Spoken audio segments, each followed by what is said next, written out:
Bayraktar TB3, Deniz Kurdu 2 2025 tatbikatı kapsamında TCG Anadolu gemisinden kalkarak kara hedefine fiili atış gerçekleştirdi. Bayraktar TB3'ün MAM-L mühimmatı ile yaptığı atışta hedefe tam isabet sağlandı. Deniz Kuvvetleri Komutanlığı tarafından Karadeniz, Marmara, Adalar Denizi ve Doğu Akdeniz'de icra edilen Deniz Kurdu 2 2025 tatbikatına katılım sağlayan Bayraktar TB3, tatbikat kapsamında kara hedefine fiili atış gerçekleştirdi. Bu gelişme, kısa pistli gemilerden SİHA operasyon kabiliyetinin artırılması açısından kritik bir aşama olarak değerlendiriliyor. Dünya havacılık tarihinde kısa pistli gemiden kalkış ve iniş yapabilen ilk insansız hava aracı olan Bayraktar TB3'ün 2 prototipi daha önce, TCG Anadolu gemisine art arda iniş ve kalkış yapmıştı.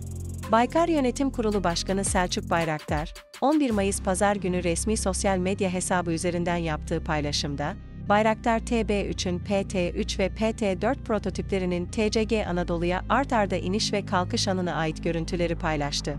Bayraktar, paylaşımında Deniz Kurdu 2 tatbikatı hazırlık uçuşları kapsamında Bayraktar TB3'lerin Keşan'dan TCG Anadolu'ya intikal ettiğini belirtti. Görüntülerde, iniş yapan Bayraktar TB3'ün kanat altında Roketsan üretimi MAM-L mühimmatı taşıdığı görülmüştü. Roketsan tarafından geliştirilen MAM-L mühimmatı ile yapılan atış testinde, Aselsan üretimi Aselfler 500 ve KETS elektro-optik keşif, gözetleme ve hedefleme sistemi kullanıldı. Sistem sayesinde hedefe tam isabet sağlandı. Bayraktar TB3, TCG Anadolu'ya iniş kalkış kabiliyeti kazandırılması amacıyla 19 Kasım 2024'te ilk test uçuşunu başarıyla tamamladı. 22 Nisan 2025'te yapılan kısa pistli gemiden tam otonom kalkış iniş testleri başarıyla tamamlandı. Bayraktar TB3, mühimmat entegrasyon testleri kapsamında Roketsan üretimi MAM-T ve İHA-122 süpersonik füze gibi mühimmatlarla da atış gerçekleştirmeye devam ediyor. Deniz Kurdu tatbikatı hazırlık uçuşları kapsamında Bayraktar TB3'ün PT-3 ve PT-4 prototipleri Keşan'dan TCG Anadolu'ya intikal etti. Dünya havacılık tarihinde kısa pistli gemiden kalkış iniş yapan ilk İHA olan Bayraktar TB3'ün 2 adet prototipi, Deniz Kurdu 2 2025 tatbikatına katılım sağlamak maksadıyla TCG Anadolu'ya art arda iniş ve kalkış gerçekleştirdi. 11 Mayıs Pazar günü resmi X hesabı üzerinden Bayraktar TB3'ün PT-3 ve PT-4 prototiplerinin TCG Anadolu'ya art arda iniş ve kalkış anına ait görüntüleri yayınlayan Selçuk Bayraktar, Deniz Kurdu 2 tatbikatı hazırlık uçuşları kapsamında TB3'lerin Keşan'dan TCG Anadolu'ya intikal ettiğini belirtti. Deniz Kuvvetleri Komutanlığı'nca Karadeniz, Marmara, Adalar Denizi ve Doğu Akdeniz'de icra edilecek Deniz Kurdu 2 2025 tatbikatına katılım sağlayacak TB3'lerin tatbikat kapsamında 14 Mayıs Çarşamba günü kara hedeflerine fiili atış gerçekleştirileceği duyuruldu.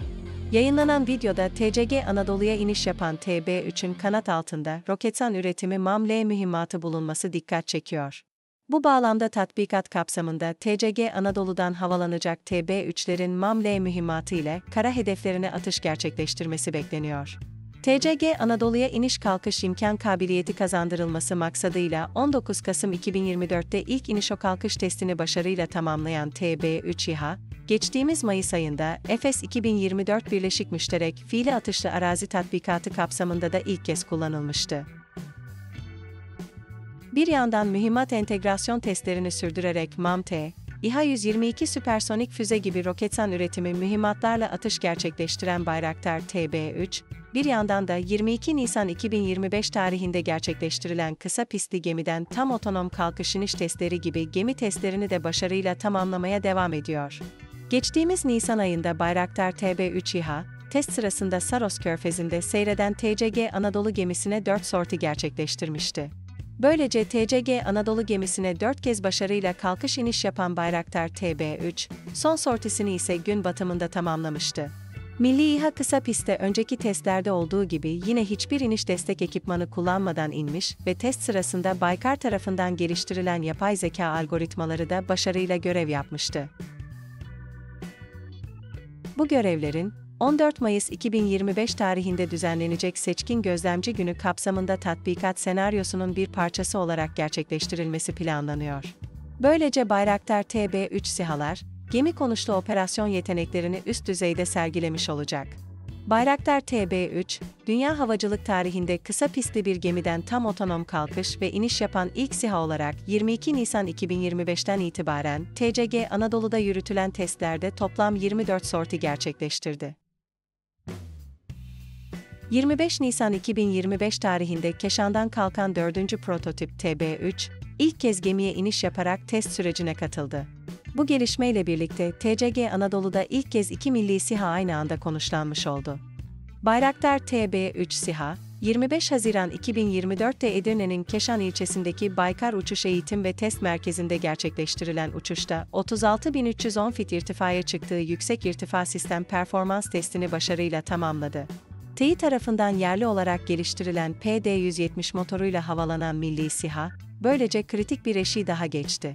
Milli havacılık tarihimizin irtifa rekoru ise 45.118 fit ile Baykar tarafından milli ve özgün olarak geliştirilen Bayraktar Akıncı TİHA'ya ait bulunuyor.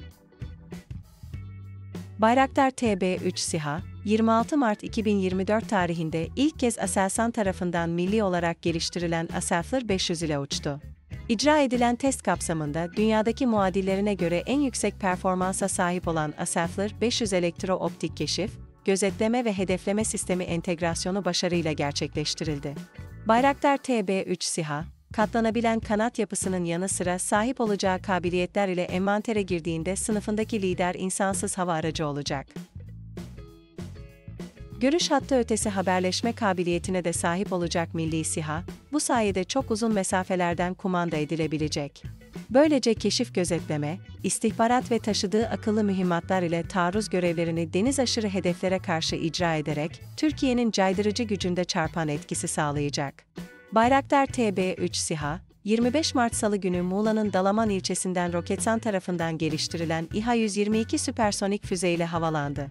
Atış testi için gökyüzüne yükselen Bayraktar TB3, ilk denemesinde 50 kilometreyi geçen mesafeden deniz üzerinde bulunan 6x6 metre ebadındaki perdeli hedefi tam isabetle vurdu. Atış testinin lazerle hedefleme görevini havada bulunan Bayraktar TB2 SİHA üstlendi. Bayraktar TB2'nin işaretlediği hedef, Bayraktar TB3 tarafından başarıyla imha edildi. Böylece havada bulunan iki SİHA'nın koordineli lazerle işaretleme ve hedefe angajman yeteneği de başarıyla test edildi. Belirlenen takvim doğrultusunda, Bayraktar TB3'ün mühimmat ve faydalı yük entegrasyon testlerine geliştirme süreci boyunca devam edilecek. Baykar tarafından milli ve özgün olarak geliştirilen Bayraktar TB3 SİHA, 19 Kasım 2024'te TCG Anadolu'nun 12 derece eğimli rampaya sahip kısa pistinden başarıyla havalanmıştı. Ege ve Akdeniz'in buluşma noktasında 46 dakikalık tarihi bir test uçuşu gerçekleştiren Bayraktar TB3, aynı kısa pistte hiçbir iniş destek ekipmanı kullanmadan başarıyla iniş yaparak dünyada bir ilki gerçekleştirmişti. Bayraktar TB3 SİHA, gemi testlerine başarıyla devam ederek, Çanakkale açıklarında seyreden TCG Anadolu gemisinde gerçekleşen ikinci uçuş testinde de iniş destek ekipmanı kullanmadan 2 kez daha başarıyla iniş kalkış yapmıştı. Test parametrelerini başarılı bir şekilde icra eden milli SİHA, ortalama 20.000 fit irtifada uçtuğu testi başarıyla tamamlamıştı. Bayraktar TB3 SİHA, katlanabilen kanat yapısının yanı sıra sahip olacağı kabiliyetler ile sınıfındaki lider insansız hava aracı olacak. Görüş hattı ötesi haberleşme kabiliyetine de sahip olacak milli SİHA, bu sayede çok uzun mesafelerden kumanda edilebilecek. Böylece keşif gözetleme, istihbarat ve taşıdığı akıllı mühimmatlar ile taarruz görevlerini deniz aşırı hedeflere karşı icra ederek, Türkiye'nin caydırıcı gücünde çarpan etkisi sağlayacak.